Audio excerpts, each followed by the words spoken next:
일본 영어 머스터딘의 고육준 선생입니다. 경찰 공무원 1차 2011년 문법 문제 하나, 특이 문제 그 해설을 통한 올바른 학습 방향 제시를 하겠습니다. 자, 독해는 원어민처럼 아니 그 이상보다 잘할 수 있습니다. 문법 또한 그러하죠. 뭐 듣기는 원어민처럼 한다면 가장 이상적인 거겠죠. 자, 바로 시작하죠. 1번 어법 문제가 조금 독특했고요. 그 다음에 16번 독해 문제가 일반적으로 볼 수 없는 그런 문제였습니다. 1번 문제를 한번 풀어보셨다면 어떤 게 문제가 있을까요? 문법적으로 본다면은 이상이 없습니다. 1번 같은 경우에 후라는 단어가 있는데요. 보이시죠? 여기는 desire가 맞는가, as롱에서가 맞는가, per가 맞는가, 뭐 이런 거였던 거로. 자, 근데 후라는 것은 우리가 의문사일 때 누구란 말이죠. 그럴 때 목적격 후도 되고 이게 보시면 얘가 주어라는 거 보이시죠? 동사. 그러므로 목적어가 없습니다. 목적어 대신에 후를 썼어요. 후나 훔이나 다 맞습니다. 예. 훔은 formal. 그 다음에 후는 그러니까 훔을 쓰는 경우는 거의 못 볼 겁니다. 비공식적인 언어에서는 일반적으로 사용하는 언어는 다 후를 쓰고요. 훔을 쓰는 굉장히 공식적인 것들 그런 걸 때 훔을 씁니다. 그러므로 둘 다 맞는 걸로 표현하죠. 자, 그런데 이것은 왜 틀렸다고 하느냐? 구조상 전혀 문제가 없습니다. 다시 말하면 구조에는 문제가 없어요. 그러니까 구문에는 문제가 없다는 겁니다. 주의하셔야 돼요. 구문에는 문제가 없는데 문제는 해석에 문제가 있어요. 해석을 해보면 이 후가 나올 수가 없습니다. 그러므로 이 구문이라는 것도 해석을 전제로 답을 고르는 거지. 뭐 구조만 맞으면 다 맞는다 아니라는 거죠. 네.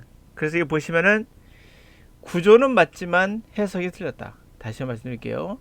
구조는 맞지만 해석이 틀렸다. 후를 써도 문법상 틀리지 않습니다. 얘가 주어고 동사고 후가 바로 이 목적절이 되겠죠.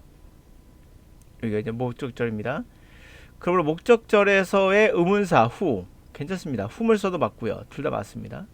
그러므로 틀리지 않았다. 그러나 제가 누차 말씀드리지만 해석을 해봐야 돼요. 반드시.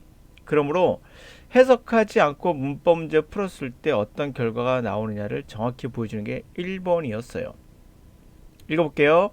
You may invite who you desire to company outing as long as it's not more than 2 guests per employee. 당신은 초청해도 좋아요. 누구를 초청한다 얘기예요? 당신이 회사의 야유회에 같이 갔으면 한 그 desire 바라는 사람은 누구라도 초청해도 좋아요 라는 뜻이죠.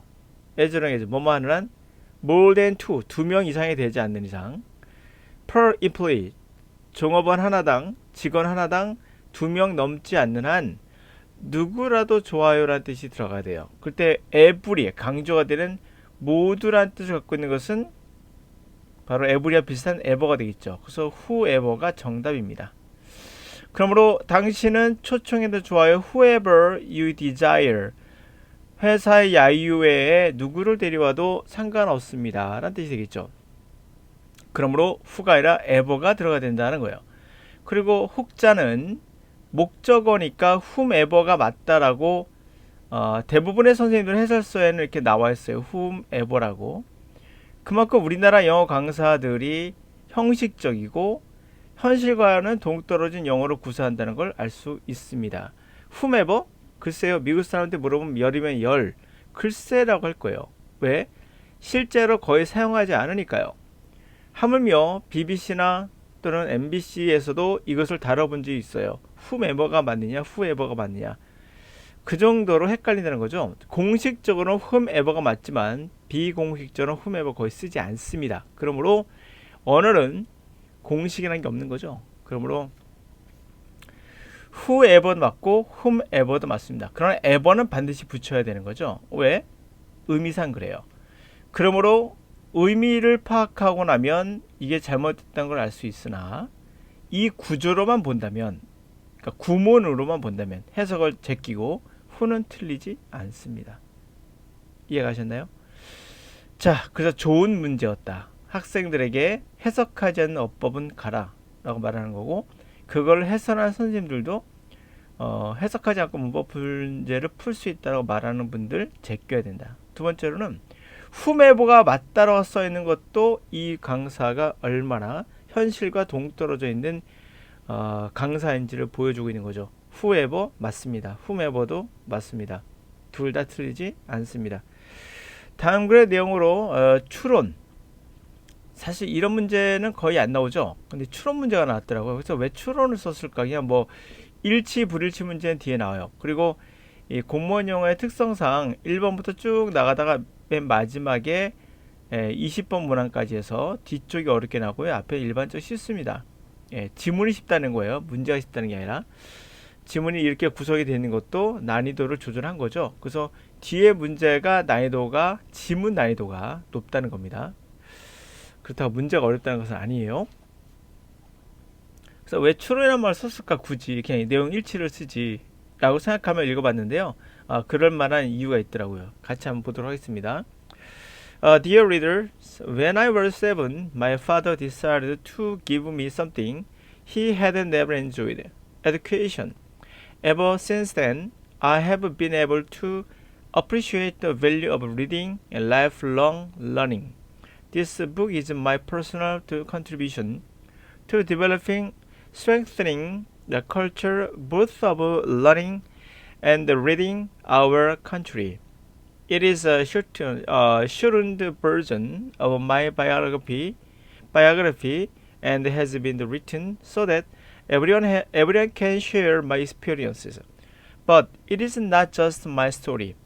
It is the story of all of us and our struggle to be free. I hope you will enjoy reading it. 자, 올라가면 문장은 그렇게 어렵지는 않습니다. Dear reader, 독자들에게. 자, 내가 7살 때 아버지께서는 나에게 뭔가를 줬어요. 주기로 결정했다는 거죠. 바로 그가 전혀 결코 그런 해보지 못했던, 경험하지 못했던 거, 바로 교육. 자, 그때 이래로 쭉 나는 계속 appreciate, 고마워했다는 거죠. 그 가치를 리딩과 평생 동안 학습할 수 있었던 그것의 가치를 고마워할 수 있었던 거예요. 이 책은 나의 개인적인 기부, 바로 뭔가 디벨롭하고 strengthening culture, 문화를 좀 더 발전시키고 강화시키고자 하는 기부, 학습과 리딩에서 우리나라의 그런 것의 발전, 그리고 그런 거 문화를 강화시키는데 기여했다, 기여하고자 한다는 거죠. 그리고 이것은 shortened, 축약된 버전의 나의 자서전이며, 그리고 쓰여진 것은 그렇게 쓰여졌어요. 그래서 모든 사람이 share my experience, 내 경험을 공유할 수 있게끔 됐습니다. 축약된 버전의 바이오그래피며, 그리고 그것은 쓰여졌어요. 그렇게 모든 사람이 공유할 수 있도록. 그러나 그것은 단지 나의 이야기만은 아니라 그것은 우리 모두의 이야기이며 우리의 자유롭고자 하는 투쟁, 그런 어떤 자유롭고자 하는 노력, 그런 것입니다. 들어가면 이제 분투하는 아주 힘든 노력을 의미하죠. I hope you enjoy reading. 당신이 즐겼으면 좋겠습니다. 라는 뜻이었어요. 1번, 저자는 픽션을 썼다. true로 적절한 겁니다. 자신에 관한 소설을 썼다. 소설 아니었죠? 저자는 written long version, his biography, 그의 자서전의 긴 버전을 썼다. 이거 직접적으로 안 나왔죠? 넘어가고 3번, 저자의 father는 생각했다. 교육, 그의 아들의 교육이 worthless, 가치 없다고 생각했다. 아닌 거 아시죠? 4번, 저자는 결코 즐겁진 않았다. 리딩과 러닝을 즐기지 못했다. 아니었죠? 고맙다고 생각했고요. 가치를 인정했습니다. 그러다 보니까 이상하네. 전체적으로 보니까 내용이 다 아니네 라고 생각할지 모르지만, 말 그대로 true이란 말 쓴 이유는 직접적으로 언급되지 않았지만 이 정도는 생각할 수 있지 않을까라고 했던 거예요. 그래서 추론이란 말을 굳이 썼던 것 같습니다. 출제자께서. 내용 일치라고 쓰지 않고요. 왜? 일치되는 건 아니거든요. 이게 직접적으로 나오진 않아요. 근데 여기 나와요. 추론할 수 있는 내용이.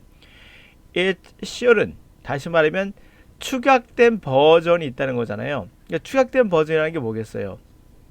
말한다면 당연히 축약된 버전. 그 전에 다른 버전이 있었다는 얘기죠.